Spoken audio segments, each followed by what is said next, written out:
The United States has made progress in negotiations to end Russia's war against Ukraine, US President Donald Trump has announced. However, he declined to disclose any details regarding negotiations with Russian dictator Vladimir Putin. On February 9th, Trump stated that he had held a phone conversation with the Kremlin leader. Western media have noted that this could be the first officially acknowledged conversation between Putin and a US president since the start of Russia's war against Ukraine. I've had it. Let's just say I've had it. And I expect to have many more conversations. We have to get that war ended. I do believe we're making progress. We want to stop the Ukraine-Russia war. Donald Trump, President of the United States, in the commentary to the media.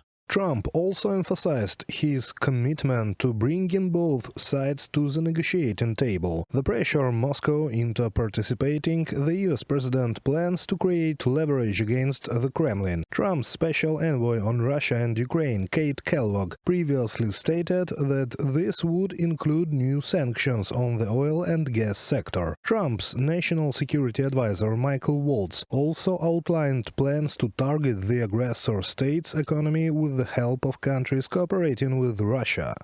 I told Donald Trump, you will see, if we don't have security guarantees, we will end up with a frozen conflict. We have already been through this. Once again, I must stress, Putin does not want to end the war. And when someone is so determined to keep the war going, you cannot take half measures with them, because they will simply use it as an opportunity to return. Ukrainian President Vladimir Zelenskyy also underscored the importance of sanctions in crippling Russia's war economy in an interview with UK broadcaster ITV. However, according to Zelenskyy, Donald Trump has yet to present a clear plan for ending the war. The Ukrainian president reiterated that he remains in contact with the US president and continues to insist that Kyiv must receive serious security guarantees once Russian aggression comes to an end. I told Donald Trump, you will see, if we don't have security guarantees, we will end up with a frozen conflict. We have already been through this. Once again, I must stress, Putin does not want to end the war. And when someone is so determined to keep the war going, you cannot take half measures with them, because they will simply use it as an opportunity to return. At the Munich Security Conference, which will take place from February 14th to 16th, Ukrainian President Volodymyr Zelenskyy is set to meet with US Vice President J.D. Vance, CBS News reports. The discussions are expected to focus on a peace framework for ending Russia's aggression against Ukraine, as well as cooperation in the rare earth metals sector. Reported by Serhiy Kulas, Andriy Dmitrenko, UATV News.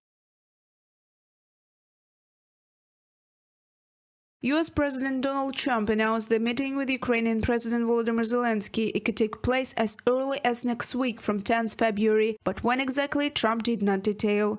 I will probably be meeting with President Zelenskyy next week, and I will probably be talking to President Putin. I'd like to see that war end for one primary reason. They're killing so many people. You're losing millions of people on a battlefield.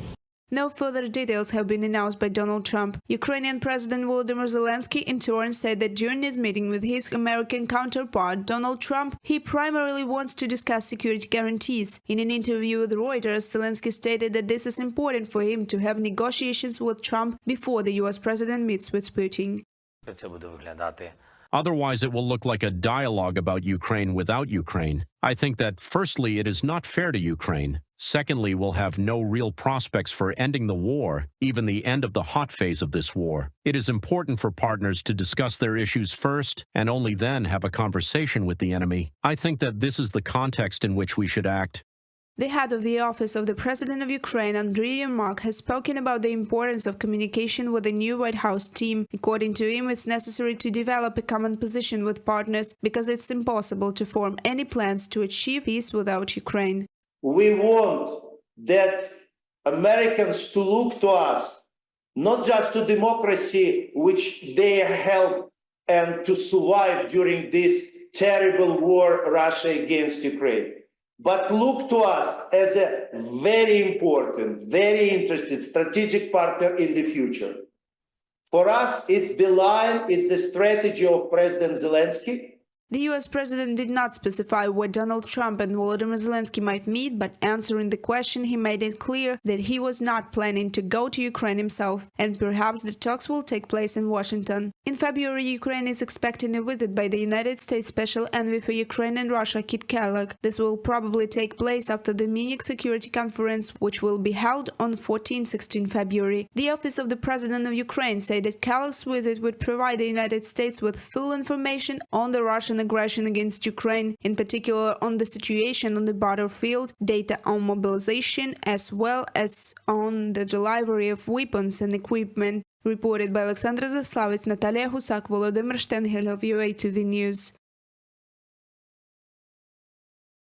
US President Donald Trump has tasked his special envoy for Ukraine and Russia, Keith Kellogg, with ending the war within 100 days. Trump has repeatedly expressed his willingness to talk to Putin and has vowed to intensify sanctions if the Kremlin refuses peace negotiations. However, experts believe Moscow has yet to decide how to approach the new US administration. Позиция российской стороны тут тоже. The Russian side's position is quite clear. They are trying to appeal to Trump by mimicking his rhetoric. We heard Putin's statement, but a key marker here is Russian propaganda itself. At first, they fiercely criticized Trump after his ultimatum to Putin, launching a wave of attacks against him, but then suddenly the order came from above, switch tactics and start praising Trump instead. It's quite comical, and it shows that Moscow still has no clear strategy on how to deal with Trump directly. President Volodymyr Zelenskyy considers the US president's strategy effective. In an interview with Italian journalist Cecilia Sala for Il Foglio, Zelenskyy stated that while he is not yet familiar with all the details of Trump's peace plan, the messages Trump is promoting are already having an impact. A lot depends on what happens on our side and how just the peace we can achieve will be. But does Putin even want to end the war? In my opinion, he does not. And I think Trump understands all these challenges. He's simply saying that this needs to end because things will only get worse. Right now, I appreciate his approach. Meanwhile, the Kremlin is trying to create the illusion that it is Ukraine that refuses negotiations. On January 28th, Putin once again claimed that